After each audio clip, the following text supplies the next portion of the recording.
La minería está vinculada al riesgo y a las crisis y, por consiguiente, la conferencia que va a dar José Antonio es clave para entender lo que es el riesgo de inversión en minería y desde un nuevo enfoque que estoy seguro nos va a ilusionar e impresionar a todos. José Antonio, tienes la palabra. Tengo la voz un poquito afectada, debo haberme enfriado, así que voy a usar también el micrófono. ¿Se escucha más o menos bien ahí arriba? Bueno, si no lo puedo, supongo que se puede subir un poco, no sé. Bien, pues efectivamente, como dice Ángel, la minería, sobre todo cuando se hace denunciar derechos mineros y zonas así, pues es como jugar a la ruleta, es más o menos lo mismo, ¿no?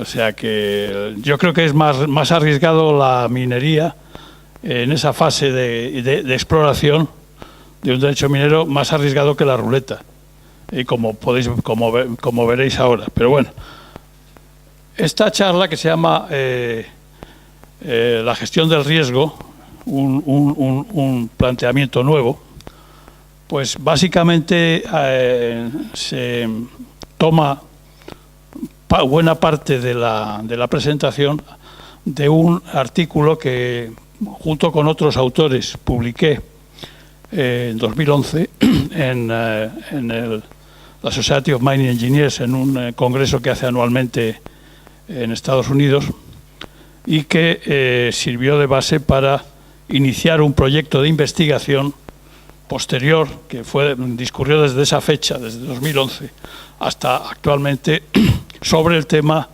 de evaluación y control de riesgo. Entonces, cuando hablo de riesgo, que nadie piense que estoy hablando de accidentabilidad, ni nada de eso, ni de medio ambiente. Estoy hablando exclusivamente de riesgo económico, el riesgo económico. Es decir, el riesgo en el que incurre cualquier inversor como Ángel o como la familia de Ángel que pone dinero en minería. A lo largo de la charla vamos a hablar dar una introducción más básicamente dedicada al mercado al que se dirige esta charla, el mercado de la minería. Luego, algunos conceptos básicos de gestión, más que nada para que todos sepamos lo que yo, que soy el presentador, considero riesgo económico, porque puede haber otros planteamientos. En tercer lugar, voy a hacer una radiografía de dónde está el riesgo en la minería, el riesgo económico en la minería. Luego, pues, como preparación del planteamiento de riesgo que propongo, hago un análisis de los planteamientos convencionales actuales, un poco como preludio. Entonces,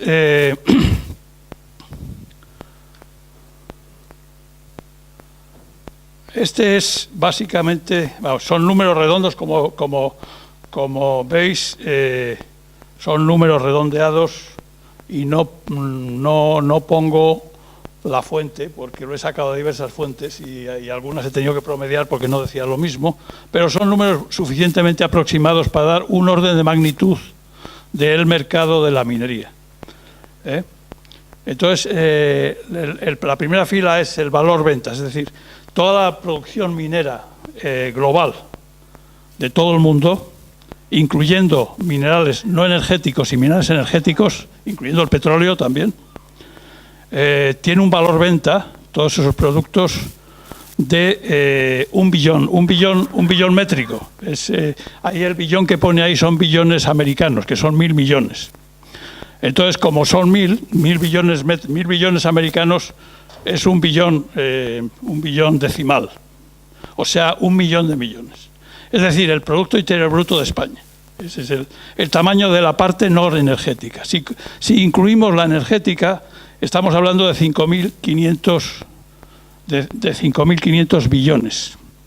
billones americanos, que son 5,5 billones métricos.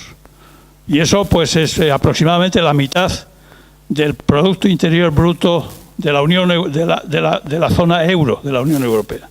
Es un orden de magnitud muy, muy importante. También se podría hablar de las personas que viven, que trabajan, que tienen un puesto de trabajo en este contexto, la minería.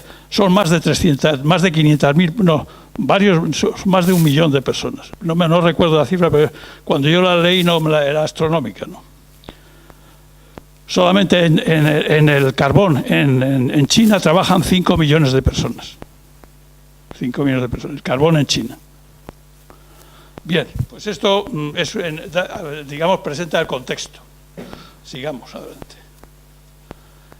¿Algún dato más sobre el mercado? Bueno, voy a dar marcha atrás un poquito porque no he hablado del capital. Tiene otras 2 líneas, que son CAPEX, que es el que llaman CAPEX los americanos, y el CAPEX es inversión. Aquí llamamos inversión. Inversión de capital.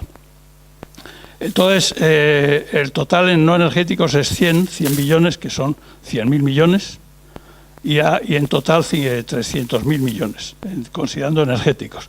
Fíjense que el mercado de los energéticos, carbón y petróleo y gas, es como 5 veces mayor, 4 veces mayor y 4 veces y pico mayor que el mercado de los no energéticos. Y esa es la inversión total, o sea, es lo que se gasta en nuevos proyectos, la inversión en proyectos. Y la inversión en exploración, o sea, digamos, la investigación de derechos mineros previa a la fase de proyecto, pues se gasta la 10ª parte. La 10ª parte, o sea, 10.000 millones, 10 billones. Esto es un detalle de en qué se gasta ese CAPEX. Aproximadamente el 34%, 33% son el capital necesario para poner en marcha un proyecto. O sea, lo que se llama el capital preproducción. El construir la planta, el construir la mina, el comprar los terrenos, el llevar líneas eléctricas, el llevar agua, el llevar servicios de todo tipo. Esos son el 33%. Luego, una vez explotada en marcha esa nueva mina o ese nuevo proyecto minero, pues a lo largo del tiempo hay que renovar los camiones, hay que renovar las palas cargadoras, hay que renovar los equipos de planta, los equipos de mina, y eso es lo que llaman los americanos sustaining capital. Es el capital que hay que aportar para renovar los equipos cuya vida es inferior a la vida de la mina. Entonces hay que renovarlos al menos 2 veces, 2, 3, 4 veces según la vida de la mina. En eso se gasta 20 millones. Antes he dicho, básicamente es, como estamos hablando de minerales no férreos, y eran 100 si no recuerdo mal, eso coincide, aunque está en billones, coincide con porcentaje. Pero son billones, billones americanos. Y luego pues hay otros, expansión, desarrollo de nuevas zonas, extensión de la vida de la mina, optimización, etcétera, que, bueno, esto es un poco en qué se gasta. Nosotros vamos a incidir en todo ello, pero fundamentalmente en la decisión de luz verde inicial, o sea, en la decisión de gastarse ese 32%, ese 33%, que hay que decidir cuándo se termina un estudio de viabilidad y se da luz verde al proyecto. Ahí hay que gastarse la parte más gorda del capital. Esto es en exploración. Esto lo he puesto no por nada. En exploración se gastan, en 2014 eran 10 millones, luego ha bajado, va subiendo y bajando muy paralelamente al precio de los metales. Ahí hay un índice, que es el índice de los precios de los metales, y básicamente son líneas paralelas, las barras y las líneas. Entonces, bueno, pues en 2015, que es el último dato que tengo, eran como cerca de unos 10 millones. Pero llegó en el boom del superciclo en 2012, pues llegó a ser el doble, o más del doble. Es muy, muy oscilante. Ahora estamos ya en el punto de inflexión desde 2007, no está aquí desde 2007 hasta 2014, es un periodo de vacas gordas. En minería es un negocio cíclico que se llama superciclo. Se llama superciclo porque ha durado como el doble o más del doble de lo que duran los ciclos normales. Y estamos en el momento final del superciclo. O sea, primero subió, alcanzó su máximo en 2012, luego bajó y alcanzó el mínimo en 2015 y ahora los precios de los metales, lo cual no se ve aquí, están remontando un poquito, lo cual tiene probablemente el significado de que vamos a estar, en general, un escalón por encima del mínimo anterior. Es decir, que se ha producido un encarecimiento unitario, fundamentalmente debido a que los metales, que es de lo que habla aquí, los no férreos, pues en cobre, que es el predominante, la mitad del dinero que se gasta en cobre y una buena parte en oro. Cobre y oro, sobre todo el cobre, pues cobre es Chile, es un país que es el primer productor del mundo. Las leyes han bajado muchísimo, entonces eso hace que a la larga, porque hay un desfase, que el precio del metal suba. O sea, debemos esperar que si la crisis empezó con un cobre a $1 la libra, que es como empezó en 2007 la crisis, el superciclo, pues que ahora el mínimo sea por lo menos el doble, 2. Porque por debajo de 2 no existe mercado que pueda sobrevivir a esos precios. Por lo tanto, si alguien me pregunta cuál crees tú que sería el precio mínimo de cobre que hay que poner a una mina, si uno quiere ser conservador cara al futuro, yo pondría $2 la libra. $2 la libra.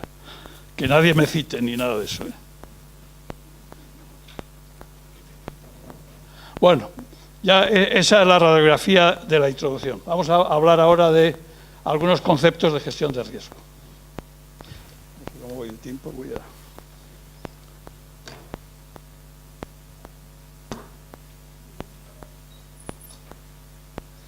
Vamos a ver.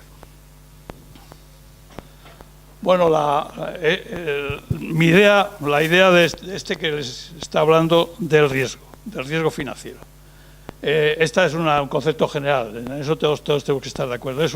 El riesgo es una función de una probabilidad y un impacto. El ejemplo típico es que es el mismo riesgo el que tiene de tener un riesgo catastrófico una central nuclear tipo Chernóbil, que tiene una probabilidad pequeñísima y un impacto brutal. El mismo riesgo que otra catástrofe que tuviera una probabilidad más alta, pero un impacto más bajo. Por ejemplo, un desbordamiento de un río. La probabilidad es más alta, el impacto no es tan alto. Bueno, pues es probabilidad por impacto. Y sobre esa base es cómo evaluamos el riesgo en la inversión minera. ¿Qué es? El concepto es que es fraude. Ahora, ¿qué es gestionar? O qué, cuando decimos vamos a gestionar el riesgo, ¿qué significa? Ahí es donde falla bastante la literatura. Pues para mí significa, en primer lugar, caracterizar sus fuentes y su origen. ¿De dónde proviene el riesgo y cuál es su origen? ¿Cuál es esa fuente? Entonces, en una mina, pues, podéis imaginaros que en un proyecto minero el número de fuentes y el número de orígenes o el número de fuentes que puedan generar el riesgo son todas aquellas fuentes, todos aquellos parámetros que nosotros tenemos que estimar porque tienen incidencia económica y sobre los que hay una incertidumbre. Una incertidumbre quiere decir que no sabemos muy bien cuánto. La ley, 2%. Pero ¿quién te dice que no es 1,5%? Pues eso se llama incertidumbre. Y en un proyecto minero la mayor parte de los riesgos provienen de incertidumbres. Y son una miríada. Entonces es un problema complejo. Y hay que evaluar el impacto económico de cada una de ellas, o bien cualitativa o bien cuantitativamente. Cualitativamente se debe hacer cuando la incertidumbre tiene escasa importancia económica y basta con identificarla, saber cuál es. Y cuantitativamente, cuando la incertidumbre genera un riesgo económico muy fuerte. Ahí hay que introducir modelización matemática para calcular a cuánto asciende el riesgo. Y aplicar, una vez hecho este trabajo, aplicar las estrategias para limitar ese riesgo. No digo eliminarlo, pero sí limitarlo. Bueno, como lo que ahora nos podemos preguntar, y aquí sí que cada cual puede tener su idea, es dónde está el riesgo en minería. ¿Dónde está? Bueno, pues ahí no voy a leerlos todos porque para eso está. Bueno, además vais a tener esta presentación en la página web del grupo especializado, por lo tanto. Pero sí resalta mucho que el riesgo, la mayor parte del riesgo está en las reservas, en los recursos. Quizá por eso estoy dando aquí esta charla, ¿no?, con el grupo especializado. La mayor parte del riesgo que tiene un proyecto minero cuando empieza a estudiarse es que realmente no sabemos cuál es la materia prima, no sabemos ni la calidad, que sería la ley, pero también la recuperación metalúrgica, que es tan importante como la ley desde el punto de vista económico. O sea, da lo mismo una ley mitad que una recuperación mitad, eso no. Bueno, no sabemos la calidad, tampoco sabemos muy bien la cantidad y tampoco sabemos muy bien su distribución geométrica. Y esos tres factores, fundamentalmente los tres factores juntos, los dos primeros más bien, porque el tercero también podría ser podría estar incluido en el método de explotación, son los que hacen que esa barra de reservas sea la más importante. Junto con un aspecto que todos tenemos que tener en cuenta, que es que cuando una empresa, cuando un consejero delegado, un Chief Executive Officer, que es lo que le llaman ahora un CEO, toma la decisión de poner en marcha un proyecto que a lo mejor vale 5.000 millones de dólares, no conoce en detalle más que a lo mejor reservas para los 5 primeros años. Las otras sabe que son recursos, sabe que hay ahí recursos, pero no los conoce en el detalle suficiente, ni geométricamente ni químicamente, para llamarle reservas. En eso hay una normativa muy clara que está escrita también bueno, hay varias normas, ¿no? La canadiense, el NI 43101, y hay la norteamericana, y hay varias, la Valmin, que es la australiana, hay varias. Y ahí se define lo que son reservas y lo que son recursos, ¿no? Bien, pues ese es el principal riesgo. Y luego está el riesgo país, y hay otros riesgos que los podéis leer ahí, que son de menor importancia, que bueno, lo he puesto ahí por dar una idea general. Este es el otro aspecto de conceptual del riesgo que quiero poner aquí antes. La incertidumbre como fuente de riesgo, que no todo el mundo es consciente, porque todo el mundo, cuando escucha la palabra riesgo, inmediatamente se le pone el chip de malo. Y efectivamente tiene esa concepción, pero en realidad, cuando hablamos de riesgo económico, tiene su upside y su downside. Entonces, el impacto, ya hemos dicho antes que el riesgo es una probabilidad por un impacto, pues la probabilidad sea la que sea, pero el impacto puede ser positivo o negativo. Si nosotros hemos dicho que la ley es el 2%, pero en realidad no sabemos con precisión cuánto es, lo mismo puede ser el 2,1 que el 1,9. Y no veáis la diferencia en términos económicos que eso genera, es muy grande. Entonces, gestionar el riesgo, cuando el impacto es malo, es negativo, se suele llamar gestión de riesgo. Y cuando el impacto es positivo, se suele llamar optimización. porque hacemos algo para optimizar, es aprovechar el lado positivo de la incertidumbre, es beneficiarse de él. Bueno, pues ambas cosas, tal como se ven aquí, deben de considerarse parte de un mismo proceso, que es el proceso de gestión de riesgo, ya no de lo malo, sino del malo y lo bueno en general. Vamos a ver. En minería concretamente, ¿dónde está el riesgo? ¿Dónde está el riesgo en minería? Tampoco voy a dedicar mucho tiempo porque prefiero ir rápido a la parte principal, pero vamos a ver dónde está el riesgo. Bueno, está la parte de aguas arriba. Ahí no está la parte de riesgo en la producción y en la construcción. Está desde que nosotros generamos un proyecto, generación, que es GEN, hasta que conseguimos un proyecto minero. Bueno, pues ahí veis esos numeritos son la probabilidad de éxito, bueno, pues en términos de cuántos proyectos mineros tienen que generarse para que salga una mina.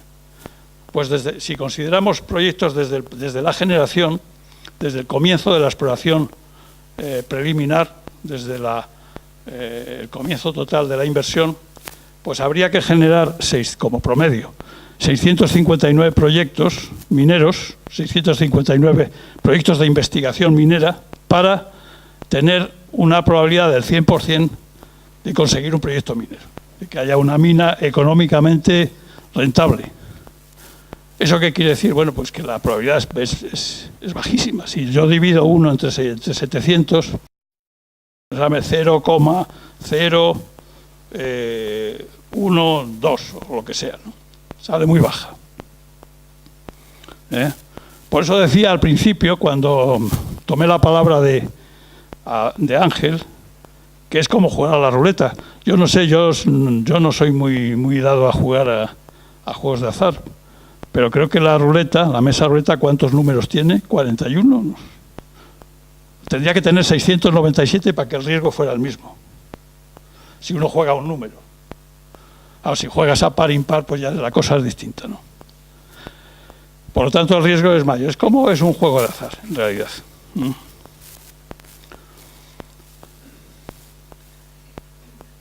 Si hay alguna pregunta que me queráis interrumpir, la hacéis directamente. Aquí hay otro concepto importante también, que si nosotros no solo queremos encontrar un proyecto minero, sino que queremos encontrar uno bueno, uno gordo, queremos encontrar Escondida, por aquí en Andalucía, pues la probabilidad que tenemos también es mucho más baja, mucho más baja, como ahora veréis. La probabilidad que tenemos, voy a saltarme esto y ahora vuelvo, de encontrar una Escondida en Andalucía es 1 entre 3.333.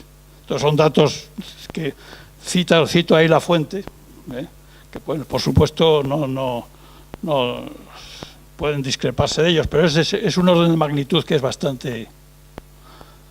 Un equipo de exploración y de investigación muy bueno puede batir eso con creces, porque ahí están, entre los 3.333 están los buenos y los malos.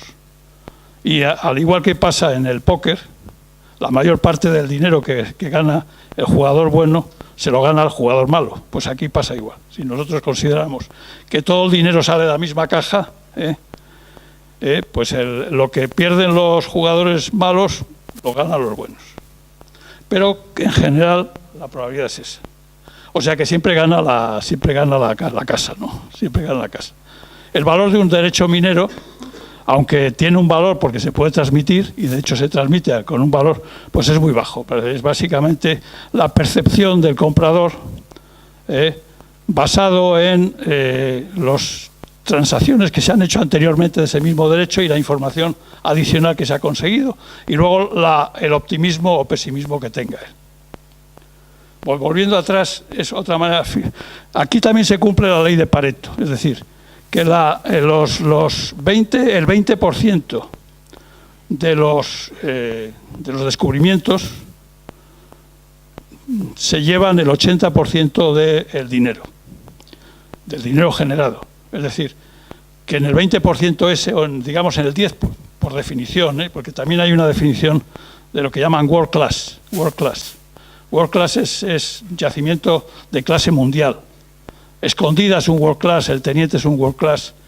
En España, pues yo creo que el único world class que ha existido, no sé, quizá ya pues puede haber sido Río Tinto, Asturias, Real Compañía Asturiana de Minas en Santander, no sé si alguno más, ¿no? Que cumplirían si se lanzaran ahora la definición de world class. Bueno, pues es el 10%, es el world class. Entonces hay esos world class, que son muy pocos, son poquísimos en el mundo, se llevan el 60% del retorno. Y si subimos al 20% ya da el 80%, que es clavado lo que dice el señor Pareto, 20-80.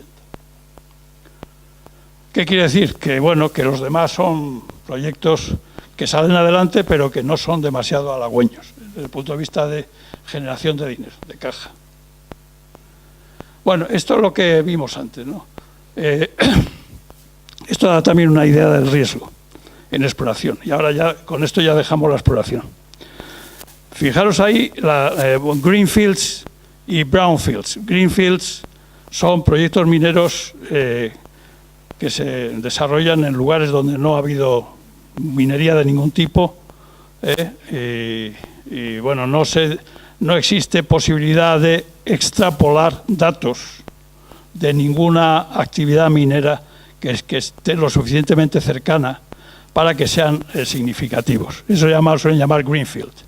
Y brownfield es justo lo contrario. Son proyectos mineros que se desarrollan en las o en cuencas mineras tipo la faja pirítica ibérica, o en lugares cercanos a una mina, o incluso en lugares anejos que permiten ampliar.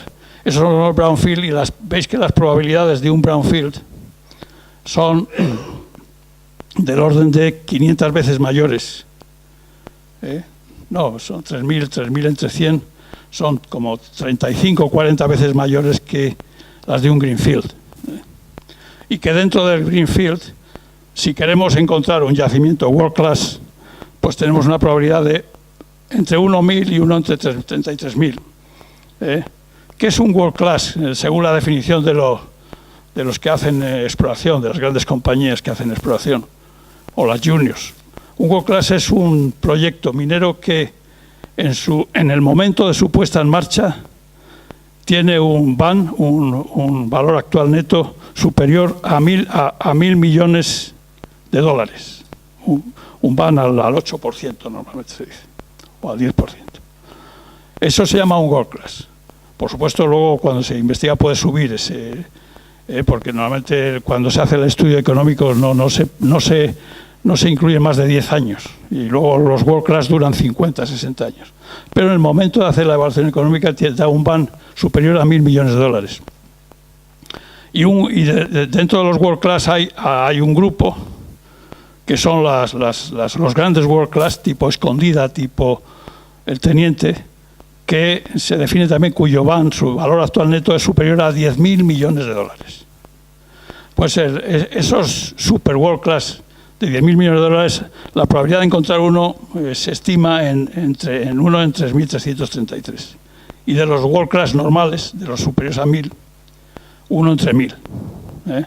Podéis quedaros con la cifra 1 entre 1.000 para un world class, 1 entre 1.000. Y ya los demás proyectos mineros que no son world class, 1 en 200, 5 veces más probabilidad. En los brownfields varía entre 1 en 100, que es, digamos, una exploración que está lejos de una mina, pero que está dentro de la misma formación geológica, a lo mejor tiene datos extrapolables, y el 1 en 20 es a lo mejor simplemente un yacimiento que está abierto en profundidad y que hay que desarrollar en profundidad. Podría cerrarse a los 20 metros por debajo, o podría seguir 500 metros más. Ahí la probabilidad es 1 en 20. Muy bien, pues sigamos con... No sé cómo andamos de tiempo. Bueno, esto lo voy a saltar. Esto es un modelo que dice el riesgo en la exploración. Bueno, el riesgo en la exploración se define como el dinero invertido, básicamente. El dinero efectivamente invertido, eficientemente invertido, en los costos directos. Es decir, digamos, lo que se ha gastado directamente en trabajos de campo y de gabinete, sin incluir los gastos generales de administración, de contabilidad, de marketing, de lo que sea, ¿no? De intereses. Ese dinero es multiplicado por un factor que es el factor de experto, que puede ser superior a 1 o inferior a 1, sería en teoría el valor de transacción de un proyecto minero de exploración. Ese sería como, digamos, un valor estimado.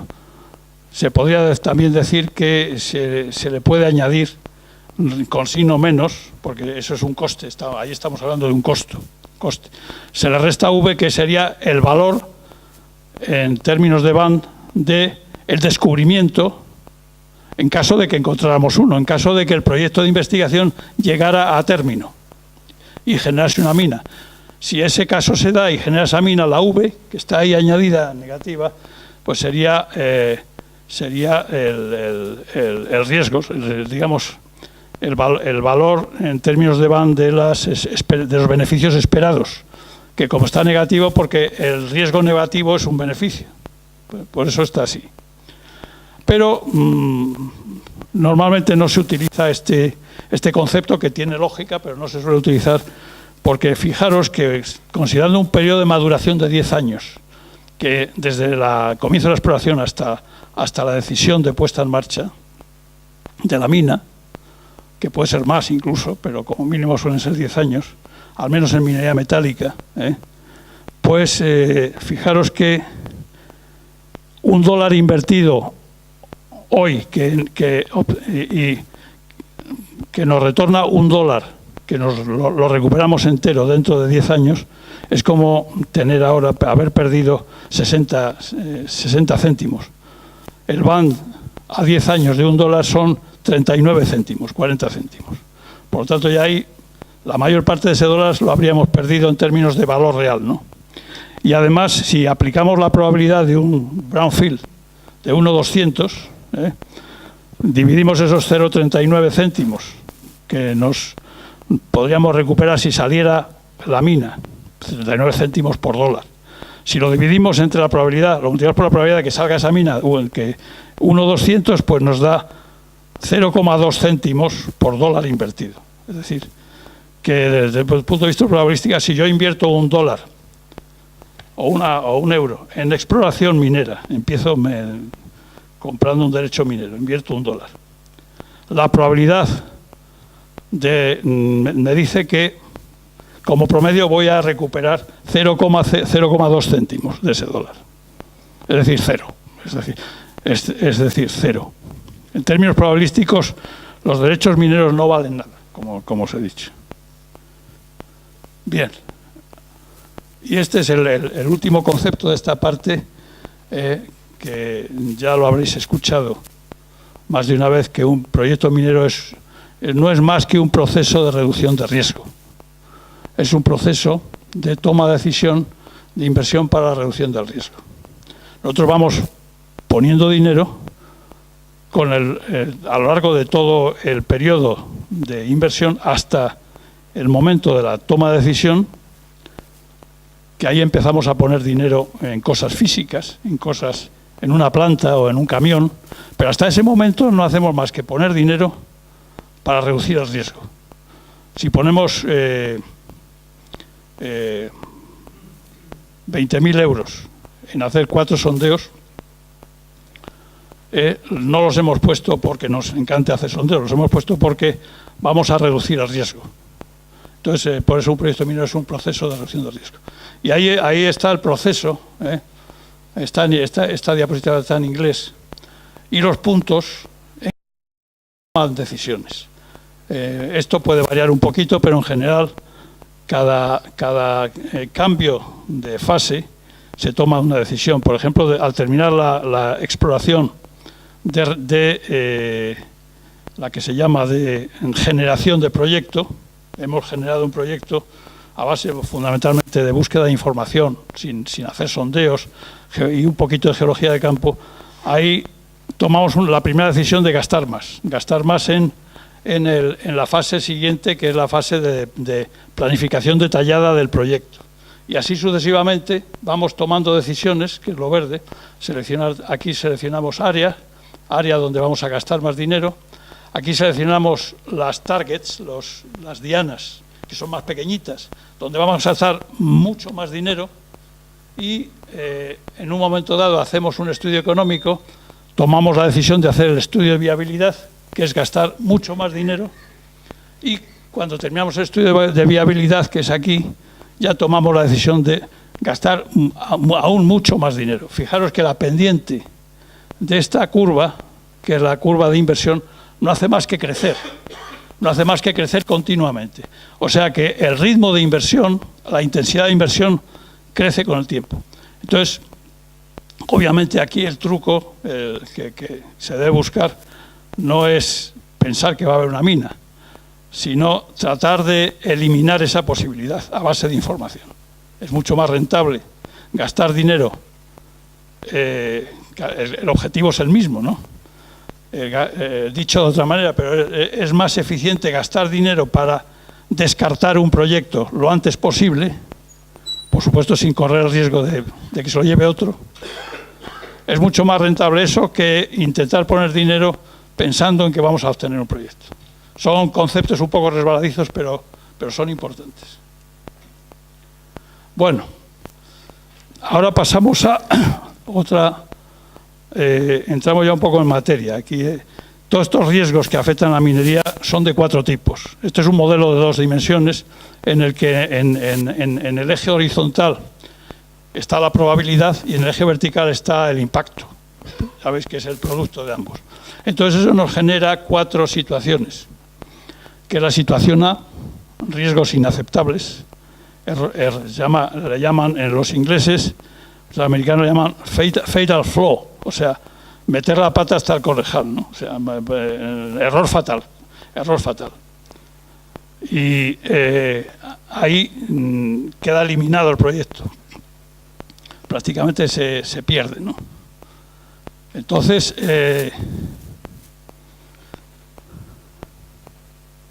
el C es catastrófico, evento catastrófico.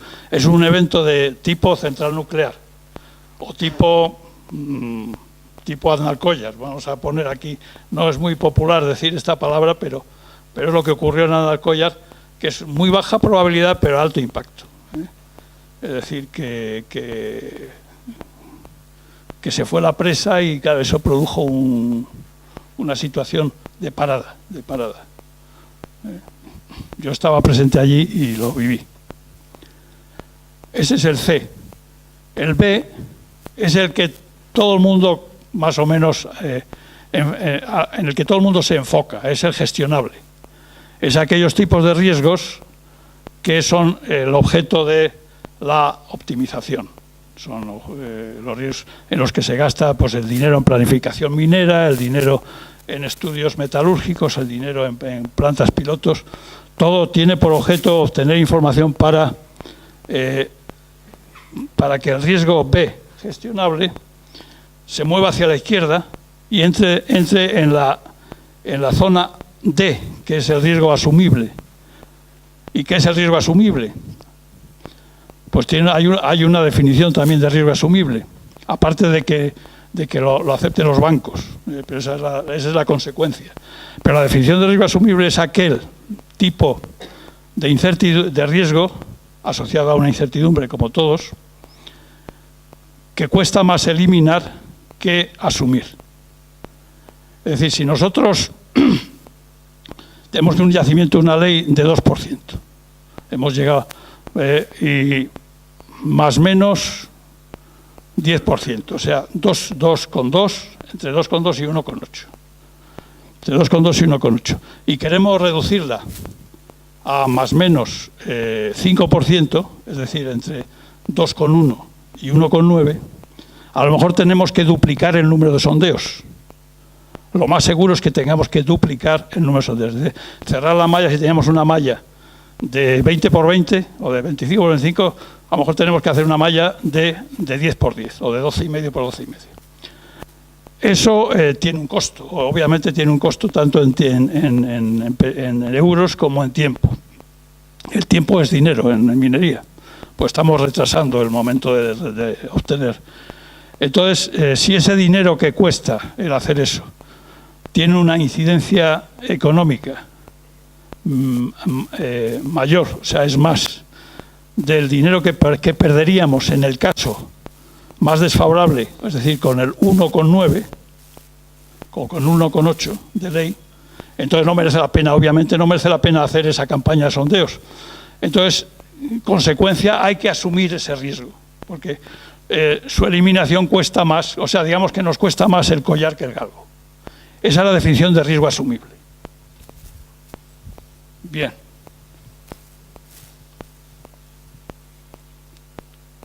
Este es el modelo que nos ha servido luego para establecer el planteamiento que viene después. Vamos a ver uno por uno. Este es el riesgo catastrófico. Voy a pasar un poquito de prisa para ir ganando tiempo. Me siento. Este es el riesgo catastrófico. Ya hemos dicho en qué consiste. Por ejemplo, tenemos, he puesto ahí 2 o 3 casos. El famoso Mufulira en Zambia, que esto ocurrió en el 70, pues que se hundió, pusieron una escombrera encima de los huecos mineros. Y el peso de la escombrera y los huecos hizo que se estableciera una comunicación. No era una escombrera, era una balsa de estériles, vamos. Se estableciera una comunicación con superficie. Con lo cual todos los estériles de lavadero, los relaves, con el agua que estaba almacenado en esa balsa, entraron en la mina. Y como consecuencia se produjeron 89 muertos y el cierre de la mina, ya no sé si indefinidamente. Esto es un riesgo catastrófico. Este es un riesgo catastrófico que tiene una particularidad que lo podéis adivinar aquí, que tiene un elevadísimo impacto, que son muy difíciles de descubrir, porque a quién se le hubiera ocurrido en la época, en la fase de ingeniería básica o de ingeniería conceptual, ¿a quién se le hubiera ocurrido pensar que eso va a ocurrir? A nadie. Bueno, a lo mejor a alguien, pero es difíciles de descubrir, difíciles. Tiene otra particularidad, están relacionados con errores en la ingeniería básica, pero errores ocultos, vicios ocultos, utilizando el término de la construcción, de las edificaciones. Y además son difíciles de eliminar después. Imaginaros que después de la puesta en marcha de la mina, después de la construcción de esa balsa de estériles, viene un experto y dice: esto aquí hay un riesgo de que se comunique con la superficie y ocurra esto. Seguramente no le harían caso. Muy probablemente no le harían caso. O sea que son difíciles de eliminar después de la construcción. ¿Cuáles son los típicos? En este tema de estériles o de manejo en general de materiales, pues es donde suele haber más probabilidades de riesgos catastróficos.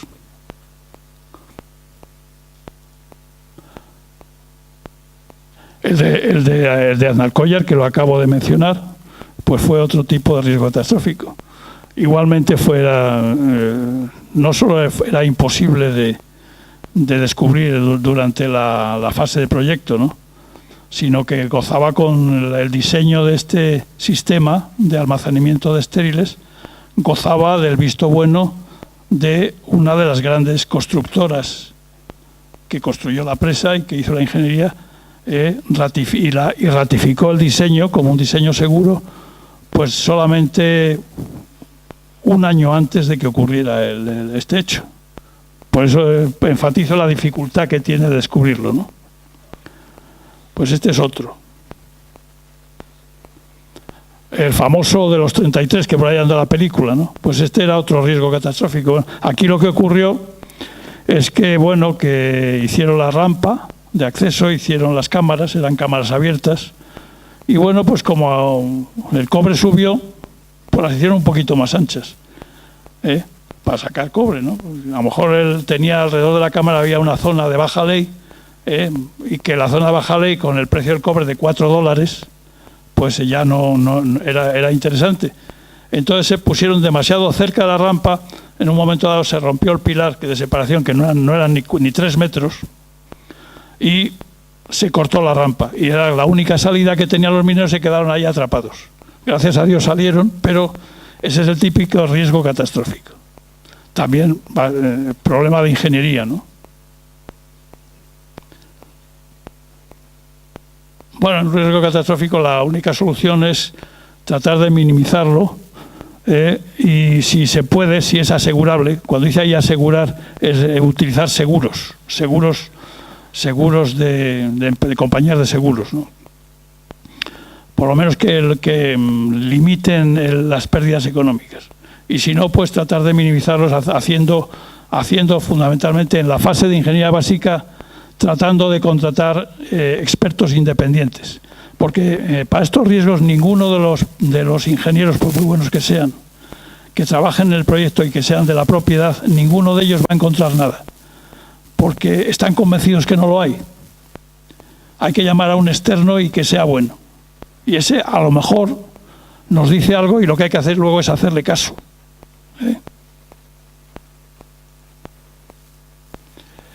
El tipo A que se llama error fatal, como os he dicho antes, es súper interesante este tipo de error, porque no se da mucho, pero cuando se da provoca la terminación del proyecto, la terminación total del proyecto. Fue causa de la inviabilidad, ¿no?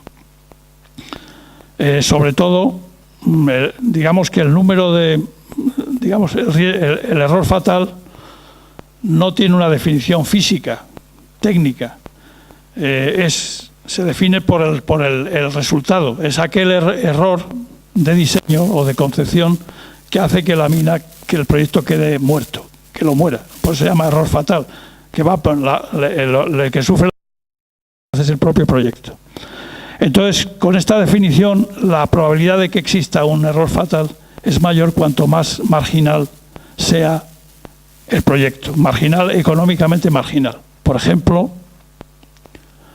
este sería un error fatal que se ha dado. Es uno de los sitios donde es más probable que ocurra la interpretación geológica del yacimiento.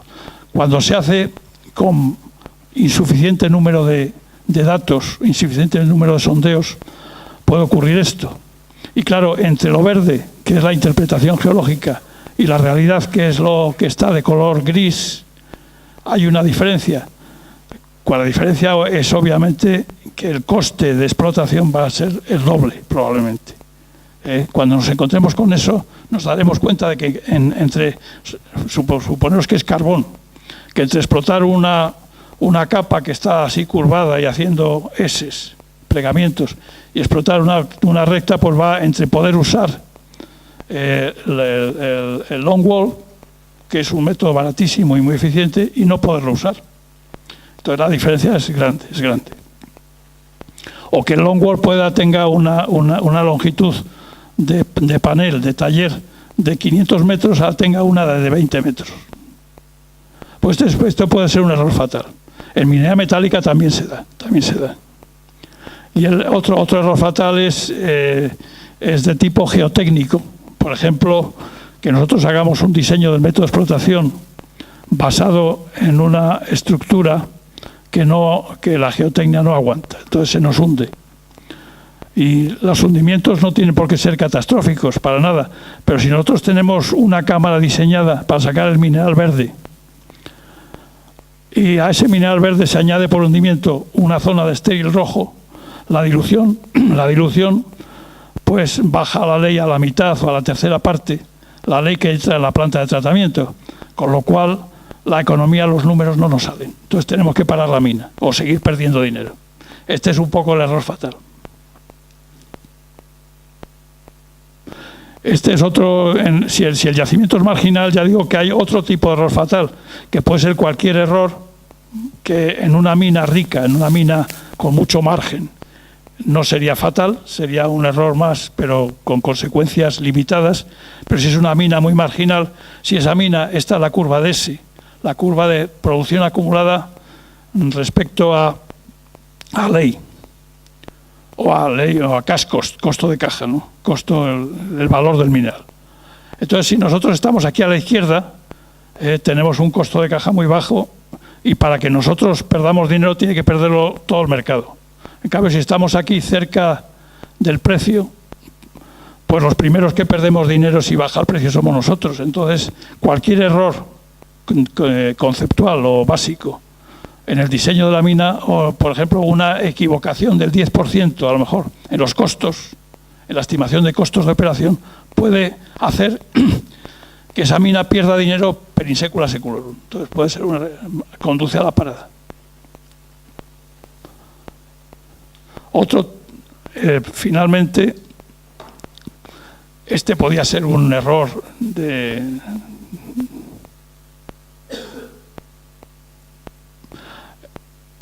el riesgo gestionable. Bueno, gestionable ya he dicho que son una miríada de riesgos, o sea, de posibles incertidumbres que pueden causar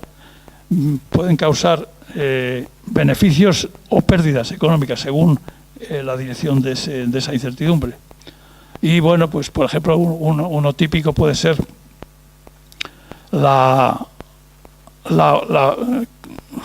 el diseño de las cámaras. Si estamos en una minería subterránea, hay que diseñar las cámaras para una dilución concreta. Entonces, claro, tiene que utilizarse un modelo de optimización de la dilución que permita beneficiarse o no perjudicarse de esas irregularidades.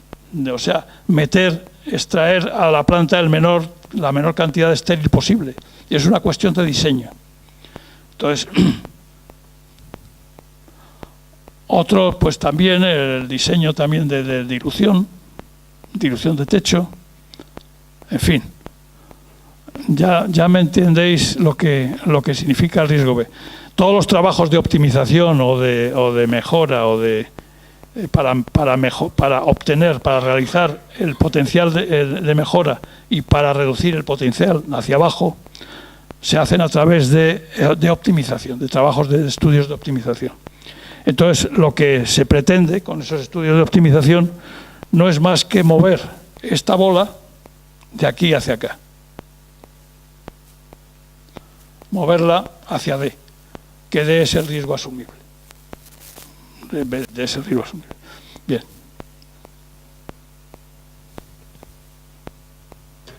Riesgo asumible, y con esto sería, por ejemplo, el riesgo asumible. O sea, nosotros podemos tener un riesgo, y existe siempre un riesgo de precio. Es el riesgo que más se estudia. Si uno tiene una mina de cobre o de oro, pues todo el mundo se da cuenta de que si el cobre sube, tenemos beneficios, y si baja, tenemos pérdida. Entonces, el riesgo asociado pues es importante, ¿no? El utilizar en estudio de viabilidad un precio de cobre que sea lo más realista posible. Ahora, ese riesgo, cuando nosotros lo presentamos a los inversores y lo miran, van a decir, no, como tenemos un yacimiento muy rico, que tiene unos costos muy bajos, aunque el precio baje, no vamos a perder dinero nunca. O sea, si nosotros tenemos las perspectivas de precio en esta ley, esta campana de Gauss, que está aquí, esta campana de Gauss que tenéis ahí, que nos dice el precio del caso base, el que hemos utilizado en el estudio, y el mínimo y el máximo. O sea, estamos diciendo, y se acepta por los inversores, que el cobre no va a bajar del mínimo Y si este mínimo está igual o por encima del costo de caja de nuestro proyecto, que está ubicado aquí, pues es un riesgo asumible, obviamente. Es un riesgo asumible. Ahora, si nuestro proyecto, en lugar de estar aquí, estuviera aquí, con el mínimo de precio, estaríamos perdiendo todo esto. No sería un riesgo asumible. Habría que optimizar. O sea que muy bien. Los métodos, ¿qué le pasa a los métodos con este concepto de riesgo que os estoy transmitiendo?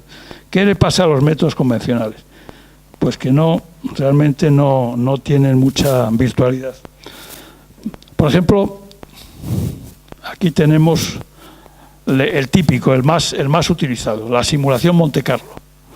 La simulación Monte Carlo, nosotros identificamos unas 4, 5, 6 parámetros: la ley, la recuperación metalúrgica, el tonelaje, el costo de operación, el costo de capital, y establecemos un valor del caso base, un valor promedio, que consideramos es el más probable, valor más probable, un valor mínimo y un valor máximo, o simplemente le ajustamos a una campana de Gauss determinada con sus parámetros. Generamos números aleatorios, con un generador de números aleatorios, y cada número aleatorio que generamos lo aplicamos a estos modelos, que pueden ser modelos de estas variables, modelos probabilísticos. Corremos el proyecto económico y nos da un valor actual neto de X. Lo corremos otra vez con otro número aleatorio y nos da. Y al final obtenemos 5.000 o 6.000 o 10.000 valores del VAN, del valor actual neto, para 5.000, 10.000, 20.000 números aleatorios que hemos generado, para cada una de las variables. Y al final lo que obtenemos es lo que es una especie de modelo probabilístico del VAN, o sea, una especie de campana de Gauss o de campana de Gauss de log normal, sesgada, que nos va a dar el VAN más probable, nos va a dar en la parte izquierda, en la cola izquierda, nos va a dar un mínimo y un máximo. Y eso, bueno, pues nos da una idea del riesgo, se supone que da una idea del riesgo, lo cual, bueno, pues realmente no es cierto así. Nos da, eso es un qué pasa si, pero tiene el inconveniente de que no se puede, no es una herramienta de gestión. A nosotros ese caso nos dice que es un input del modelo, que la ley va a oscilar entre un promedio de 2%, entre 1,8 y 2,2. Eso se lo decimos nosotros. Y normalmente lo ha dicho un experto. Lo ha dicho el modelo de bloques. Pero nosotros no le hemos dicho, no sabemos ni hemos pretendido ver cuál es el origen de ese error, y no sabemos cuál sería el impacto si eso estuviera equivocado. Muchas veces está equivocado. Frecuentemente, por ejemplo, aquí hay un ejemplo de un caso de recuperación metalúrgica, que esto es la recuperación de metal de la planta, ¿no? Esto se lo hemos metido nosotros al Monte Carlo. Le hemos metido la R⁻1. Le hemos metido que la media es R⁻1 con esta distribución.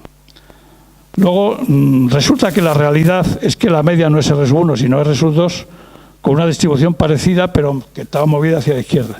Entonces estamos corriendo, incluso con el Monte Carlo y todo, corriendo esta diferencia entre las áreas de la curva de la derecha y el área de la curva de la izquierda, pues esta diferencia es un riesgo adicional que no hemos tenido en cuenta y que ha sido derivado de considerar que la recuperación más probable es R⁻1 y que en realidad ha sido R⁻2. Ahí tenemos un riesgo es decir, que el sistema Monte Carlo es muy, muy bonito y nos hace quedar falsamente satisfechos y muy contentos de lo que hemos hecho.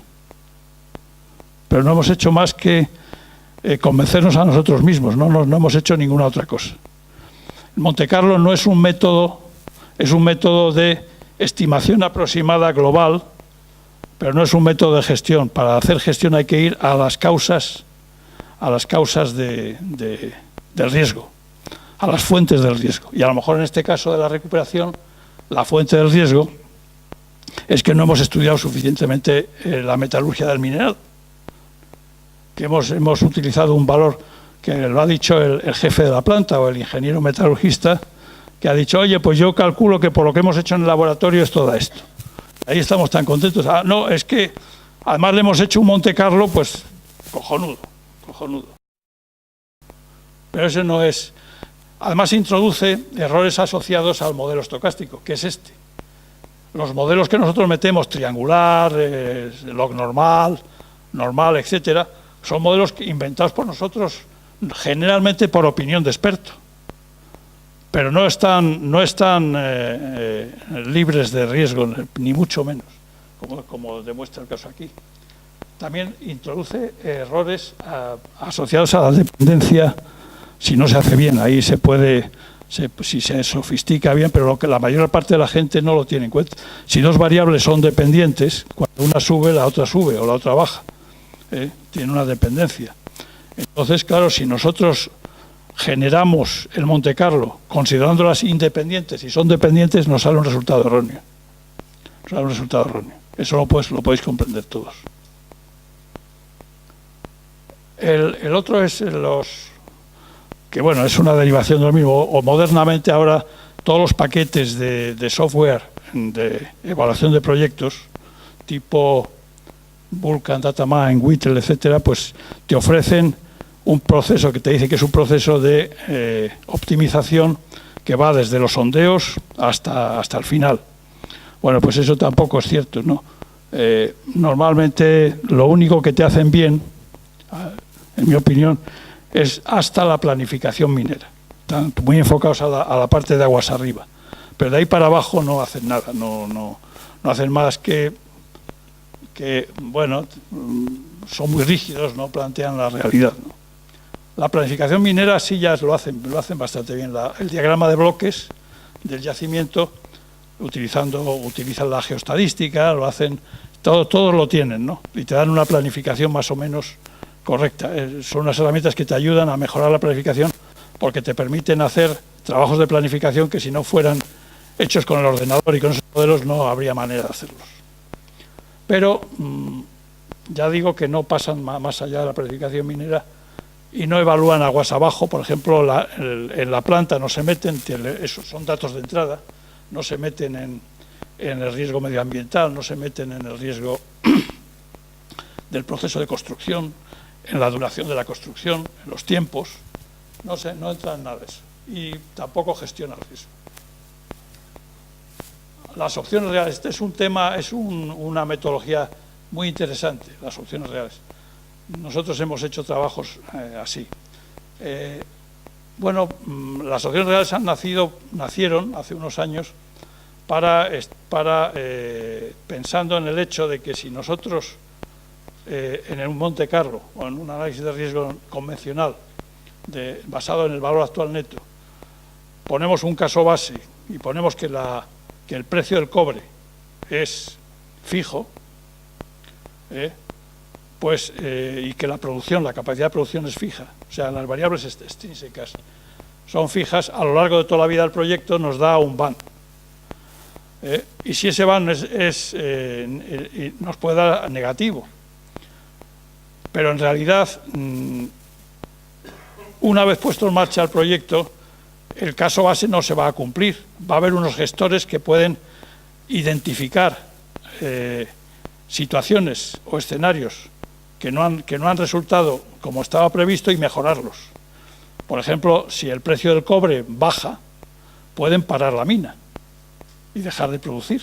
Y a lo mejor esa hipótesis de parar la mina durante un año y esperar a que suba, si lo incluimos en el cálculo del valor actual neto, en el modelo financiero, resulta que nos mejora muchísimo el BAN.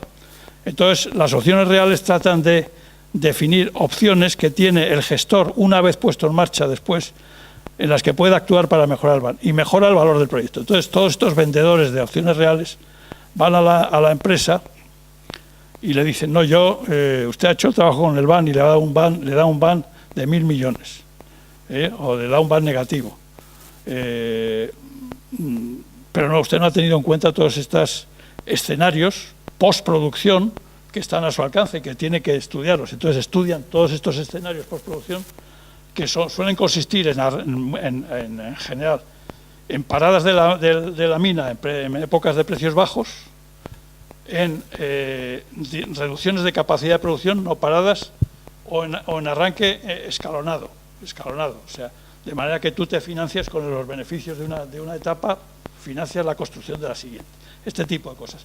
Pero no se han metido nunca, son escenarios de entorno, como dice aquí, no se han metido nunca por falta de conocimiento, porque este tema lo han activado gente que conocía las opciones financieras y que no eran mineros ni por el forro, nunca se han atrevido a meterse en desarrollar opciones reales, aplicar opciones reales a la estimación de riesgo asociado a variables intrínsecas. Por ejemplo, la ley del mineral o, por ejemplo, la recuperación metalúrgica, etc. Bueno, entonces, pero tiene mucho potencial y nosotros sí nos hemos metido en eso. Ninguno de los métodos, ninguno de estos que he dicho caracterizan las fuentes de riesgo, no se integran en la cadena de valor y no se enfocan en la toma de decisión. Al fin y al cabo, lo importante, como decía, que es el proyecto minero es una cadena secuencial de reducción de riesgo con tomas de decisiones en momentos determinados, pues si no está asociado a esa cadena, pues no funciona. Entonces, para eso desarrollamos este sistema, que es un modelo metodológico, no es un paquete de software ni nada, es un simple modelo metodológico de cómo se debe plantear la gestión del riesgo en minería. Entonces, los aspectos más novedosos de este modelo, MPRM significa Mine Project Risk Management, y lo hemos desarrollado entre 2011 y 2016 con el auspicio de la Universidad Católica de Chile, en Santiago, y Codelco. Codelco ha aportado los fondos necesarios para la investigación y la Universidad Católica ha aportado la infraestructura, los servicios, ¿no? Y el proyecto lo he dirigido yo. Entonces, ya digo, y todavía continúa, aunque yo, como ya me he jubilado, pues no cuento ya con el apoyo de Codelco, pero trato de continuarlo en lo posible.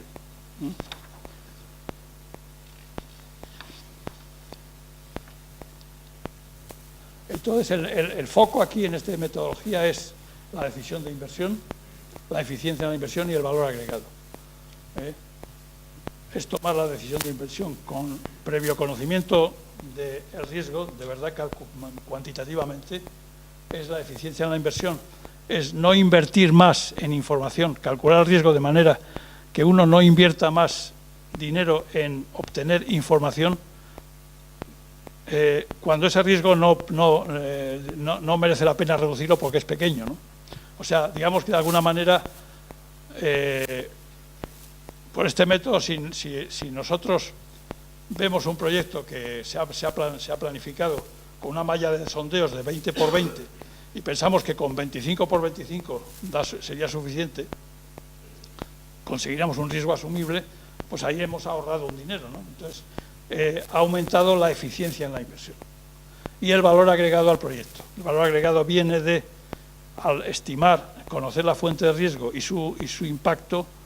Si el impacto es positivo, tomar las decisiones necesarias para realizar ese impacto positivo. Y si, por ejemplo, y suponemos que la ley del mineral es más alta de lo que está en el caso base.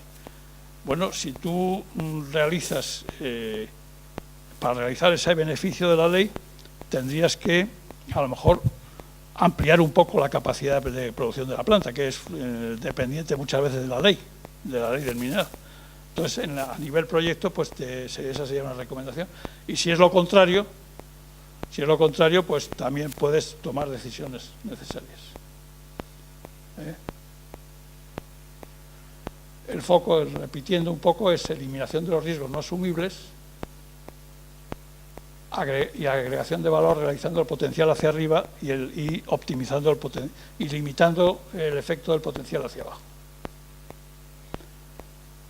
Se parte de una cadena de valor. Esto es un ejemplo de una cadena de valor típica que todos entendéis perfectamente. Parte de la fase de exploración, evaluación del yacimiento, planificación, ingeniería básica, permisos, HSC es los temas de medio ambiente, seguridad e higiene.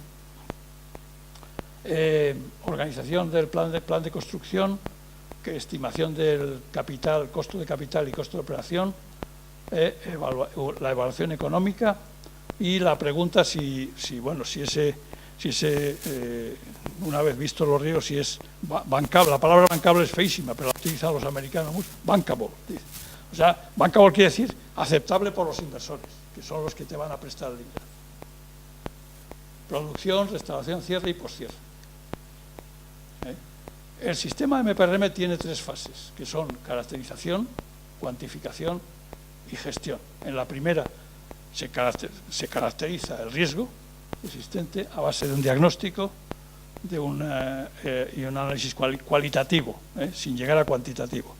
Entonces, de la fase de caracterización salen los 8, 10, 12 o 15, nunca son muchos. El análisis cualitativo se puede hacer de centenares de riesgos, pero solamente aquellos que son críticos, que merece la pena modelizar cuantitativamente, a lo mejor una docena o media docena. Eso se hace en la fase 2 de cuantificación. Y en la fase 3, una vez realizado el modelo cuantitativo, pues es fácil perfectamente, es un trabajo fácil el lograr gestionar ese riesgo, tanto en la fase de proyecto como en la fase de producción. Estas serían básicamente las 3 fases. Así, este sería lo que acabo de indicar, sería así. Nosotros tomamos un proceso y un subproceso. Por ejemplo, el proceso podía ser el proceso minero y el subproceso podía ser diseño el cálculo de la dilución, o diseño minero en general. El proceso podía ser diseño minero, ingeniería de mina, y el subproceso cálculo de la dilución.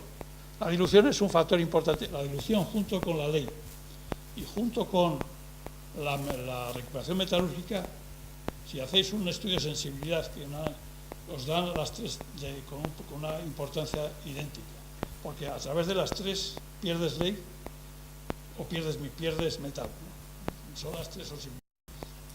Entonces, haces el diagnóstico de ese subproceso. Diagnóstico es determinar los parámetros que influyen en el riesgo y caracterizar las fuentes. Se caracteriza una fuente definiendo su origen y su impacto. El impacto cualitativamente. Pues a lo mejor se puede clasificar en alto, medio, bajo en esta fase inicial. Y luego se hacen los modelos cuantitativos de aquellos que en la fase previa de caracterización han dado riesgo alto. Y los de medio y bajo, pues se dejan ahí. Se tratan, digamos, conjuntamente. Entonces, hacemos los modelos. Este sería un modelo para una fuente determinada. Q igual a Q, y Q es el riesgo cuantificado, especificado en dólares o en euros. Se evalúa, se optimiza, se añade valor y ya se pasa al siguiente subproceso y al siguiente proceso. Esto va rodando hasta que se hace la caracterización completa. El proceso de caracterización, como os acabo de... Esto es un detalle, ¿no? Entonces, este sería un proceso, el primero que había en la cadena de valor. Fijaros que la cadena de valor es importante porque los riesgos que hay en un eslabón, por ejemplo, evaluación del yacimiento, se trasladan al siguiente. O sea que si nosotros tenemos riesgos en la evaluación del yacimiento, estamos haciendo la ingeniería de mina erróneamente, estamos haciendo la ingeniería metalúrgica erróneamente, se trasladan, se suman a los riesgos propios del siguiente proceso, no desaparecen. Por eso hay que tratarlos en el entorno de la cadena de valor. Por ejemplo, tenemos aquí sondeos de testigo, es uno de los subprocesos. Entonces, aquí tenemos estos posibles riesgos. Hay que mirarlos todos. Mirarlos esos lleva poco tiempo, porque de momento eso simplemente es una cualitativo. Mirar si tienen desviación, si la recuperación del testigo es adecuada. Por ejemplo, si hacemos sondeos y estamos recuperando el 60% del testigo, pues ahí hay un riesgo enorme, porque a lo mejor resulta que en la parte recuperada da una ley de 2% y en la parte no recuperada una ley de 0,5%, por lo que sea, o al revés. Entonces estamos ahí falseando la ley. orientación de testigos, si están orientados, si hay datos de RQD, si hay el tamaño de la muestra y cómo se está gestionando el tema. En general, es un parámetro de gestión que también es cualitativo, en este caso. Se caracterizan las fuentes, se pregunta si son críticas, aquí en este rombo. Si son críticas, se selecciona el modelo cuantitativo y se cuantifica. Esto sería básicamente el procedimiento. Las fuentes de incertidumbre, normalmente, que hay que mirarlas para cada uno de los parámetros de riesgo, pues estas se pueden determinar, son una lista, fundamentalmente es insuficiente información. Si estamos hablando de ley, pues por supuesto, si hay pocos sondeos, es que es insuficiente información. Pero hay otros, por ejemplo, uso deficiente de la información, poca exactitud en los datos, representatividad de las muestras. A lo mejor tenemos una malla de sondeos que es irregular y tenemos el doble de sondeos en una zona de yacimiento que en otra. Y estamos dando el mismo peso a las dos. Concepto del proyecto, ingeniería básica, etc. Y las fuentes de peligro. Las fuentes de peligro pues son aspectos que pueden generar riesgos de tipo fatal o riesgo de tipo catastrófico, fundamentalmente. Áreas de impacto, aquí está. Eso no voy a seguir mucho, no voy a dedicar mucho, porque ya digo que tenéis a disposición tanto el artículo como la presentación. Y bueno, al final llegamos a una matriz de fuentes de riesgo. Digamos que es una matriz de 2 dimensiones que tienes por un lado el parámetro de riesgo y las fuentes. Y esto es para cada uno de los parámetros de riesgo. Donde hay una cruz es que hay un riesgo tanto si es crítico, si es importante como no importante. Luego ya se valora, ¿no? Para el proceso de caracterización, bueno, pues la valoración, esto ya es un proceso de experto, ¿no? Hay que hacerlo haciéndose a uno mismo una serie de preguntas. Una serie de preguntas, que son como esta. Este sería el proceso de ingeniería de mina, que se han establecido estos procesos. Entonces, fijaros que aquí hay ingeniería de botaderos. Este está desarrollado en Chile. Le llaman botaderos a las escombreras, ¿no?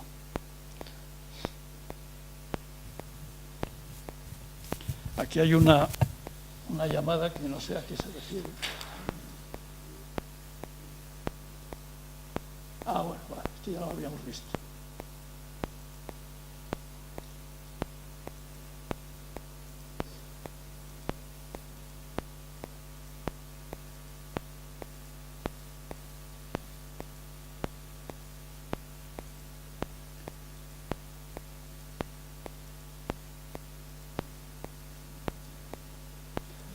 En fin.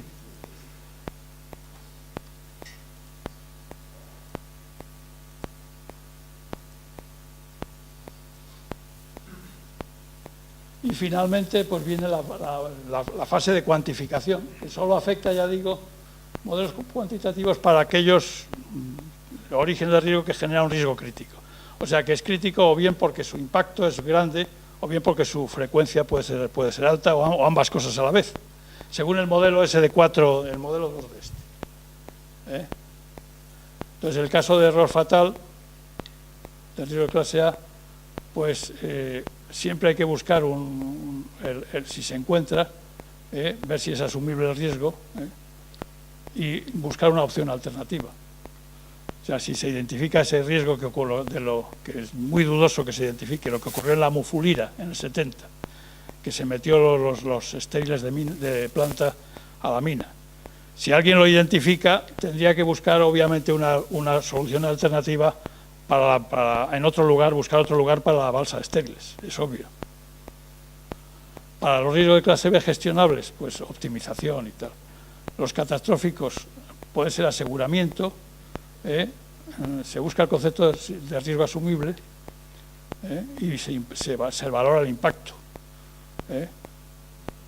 Y las de clase D, que son asumibles, pues con eso no se hace nada. Si son asumibles, es que uno puede ir al banco con ellos y le van a prestar el dinero. Lo único que se hace es valorarlos globalmente, son la inmensa mayoría de ellos, se valoran globalmente a través de una contingencia que se pone en la inversión, que normalmente suele ser alta, un 20% a lo mejor. Se mete 20, ese 20, si el proyecto es de 5.000 millones de dólares, estamos hablando del 20% de 5.000 millones, son 1.000 millones de dólares de contingencia. Ahí se mete en forma de capital todos los riesgos que el banco ha aceptado como asumibles. Y nos va a dar lo que vale el proyecto más esa contingencia. Y finalmente, hay algunos casos de estudio dentro del proyecto que hemos desarrollado, que pueden ser casos de estudio que están a vuestra disposición. No hay más que ponerme un correo electrónico y yo no lo puedo poner aquí porque todos ellos están publicados en publicaciones, digamos, que cobran por el artículo.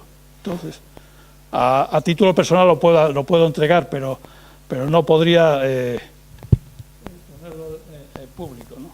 Entonces, pues, por ejemplo, y con esto termino, no sé cómo ando de tiempo, aquí vamos a tocar aquí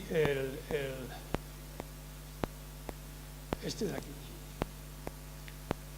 Bueno, este sí es de dominio público porque es abierto para todos los que sean afiliados a DSM, nuestro superbrief. Pero, por tener una idea de lo que aquí hace, es la investigación se enfoca en el desarrollo cuantitativo de modelos de simulación orientados al evento y herramientas que aumentan el valor del proyecto minero mediante la optimización del equipo de preproducción. Y al final, como conclusión, llega a una... Esto se practicó, el caso estudio es Chuquicamata, subterráneo. Y entonces optimiza el desarrollo de la base del bloque. La base de un bloque, para que tengáis idea, tiene, probablemente no me acuerdo la cifra, pero tiene del orden de 3 kilómetros de galería, cada uno, y hay multitud de bloques. Entonces, la ejecución de eso se hace mediante Jumbo y Scoop, y la optimización de eso lo que permite es anticipar el tiempo de ejecución y anticipar un proyecto de tipo Chuquicamata, anticiparlo en un año o evitar que se retrase en un año, que es lo mismo, supone muchos cientos de millones de dólares. Entonces, está plenamente justificada un trabajo como este. Mira, aquí tenéis. Este es el resultado de la simulación. Entonces, esta es el valor actual neto. Esta es la moda, la media y con 5%. Entonces, el riesgo... No se ve. Ah, mío. ¿Y antes se veía o no? ¿Se veía antes o no? A ver.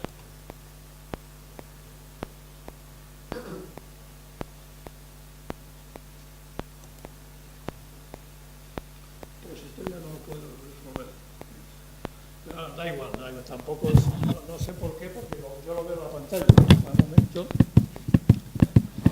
Ahora sí se ve ahora. Si no, es que se ha movido la pantalla. Ahora se va a ver.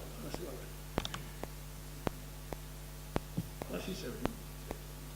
Entonces, bueno, aquí voy a saltármelo todo porque es bastante largo, pero al final aquí se ve después del modelo de la optimización, el equipo de ejecución del desarrollo son, ya digo, muchos kilómetros, como 5 kilómetros cada base de bloque, y se realiza mediante una serie de equipos, una flota de equipos que está señalizada aquí. No sé si lo puedo poner un poquito más grande. Ahí está. Entonces, los equipos son jumbos, equipos explosivos, scalers son los saneadores, LHD son las palas, los empernadoras, voladoras, etc. Entonces, calcula al final el valor actual neto del proyecto, que fundamentalmente básicamente queda afectado por la duración de este proceso. Básicamente es la duración de este proceso. Cuanto más largo, más baja el agotamiento porque empieza la producción más tarde. En función de diversas flotas. Por ejemplo, esta flota tendría 2 jumbos, dos equipos de producción. Y aquí abajo, entonces, se encuentra un máximo.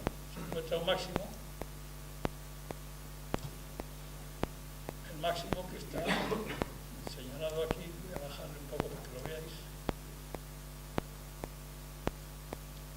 Más o menos por aquí, cuando llega al punto máximo un poquito antes, sería el 10. El 10.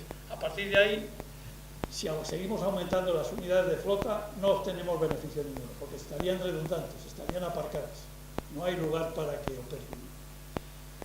Entonces, con esto, pues, lo dice por aquí en algún lugar, consigue un ahorro, una mejora del BAN muy significativa, de varios cientos de millones.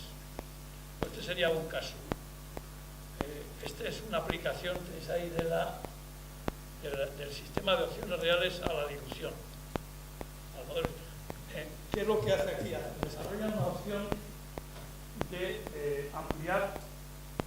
Hay un caso básico que dice que la planta de tratamiento tiene una capacidad de 34 millones de toneladas. Pero claro, si la dilución es mayor, en vez de que ahí se suponía que era el 13%, y la dilución es el 26% doble, resulta que con esa capacidad de producción estamos tratando menos mineral y más con lo cual la cantidad de cobre producido va a aumentar. Entonces, ¿cuál es la opción que tiene? Bueno, vamos a desarrollar un modelo de opciones reales haciendo una planta de más capacidad. Una planta que tenga un 20% más de capacidad, por ejemplo. Entonces, si la dilución es mayor, vamos a producir el mismo metal. Con un costo un poquito más alto. Vamos a producir el mismo metal con eso. Porque el mismo metal que hubiéramos producido con una planta de menor capacidad y menor dilución. Con lo cual no vamos a perder metal debido a la dilución. Vamos a ampliar un poquito el costo. Y si la dilución es igual o es más baja, vamos a poder producir más. Como vamos a poder ser capaces de realizar el potencial hacia arriba. Entonces, esa es la opción. Una opción de para que no sepa es tener una opción a hacer algo a cambio de un costo. La opción es de hacerlo, pero no estás obligado a hacerlo. En este caso, la opción es tener una opción, hacer opciones de datos, tener una opción a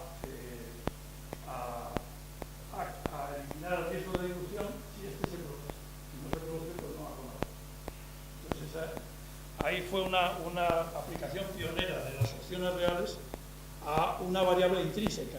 Lo que hace todo el mundo es al precio, a variables extrínsecas. Aquí se consiguió una variable intrínseca que no es fácil. Este es otro también asociado a la ley, también este fue publicado en el International Journal of Mining Reclamation and Environment. Y este otro, ya no me voy a parar más en explicarlo.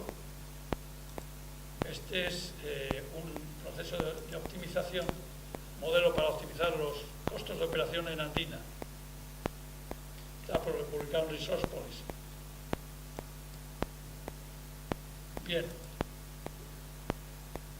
Las aplicaciones ahí las tenéis, aparte el hecho de conocer los riesgos nos permite analizar estrategias de inversión, nos permite valorar un proyecto de exploración, evaluar riesgos remanentes en estudio de viabilidad, estudios de due diligence. Si nosotros queremos comprar un proyecto, el comprador suele contratar a una empresa que hace due diligence, o sea, comprueba que el proyecto cumple con lo que dice el estudio de viabilidad del vendedor, que no está sesgado, que no es voluntarista.